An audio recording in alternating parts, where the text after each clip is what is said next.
जय श्री कृष्ण। मैं प्रियांशी। आज हम 84 वैष्णवों की वार्ता से बाबा बेनू, कृष्णदास जी और यादवेंद्र खवास जी, यादव खवास जी के प्रसंग का सेकेंड पार्ट सुनेंगे।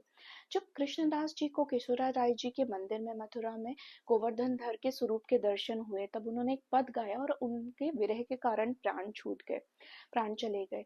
तब जो बाबा बेनू जी थे और यादव खवास थे, दोनों ने मिलके इनका अंतिम संस्कार किया। और बाबा बेनू जी ने यादव खवास जी को बोला कि इसको तो गोह मारी गई, कृष्णदास जी को तो गोह मारी गई, पर हम तुम दोनों गोवर्धन धर के दर्शन करके ही अपने देह त्यागेंगे।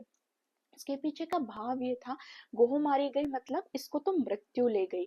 और मृत्यु श्री गोवर्धन धर श्री ठाकुर जी का ही एक स्वरूप है, उसके मुख्य अधिकारी भी श्री ठाकुर जी हैं।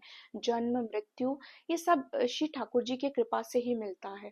और फिर जब ये दोनों एक पद गा रहे थे कृष्णदास जी, देखन ऋतु नैनन गिरवर धारी, इसके पीछे का भाव ये है कि ये नित्य लीला में जो है ये सखी है, तो अपनी सखी को ये बता रहे थे कि मेरी सखी कि तू देखना ही चाहती, अपने नेत्रों से देखना ही है तो गोवर्धन धर को देख, प्रिय राधा के वर को देख, किसी और को क्यों देख रहे हैं। और इस भाव से उन्होंने ये पद गाया था। फिर जब उनकी अहंता ममता जो भी विकार होते हैं जीव के वो खत्म हो गए, तो वो लीला में प्रवेश कर गए।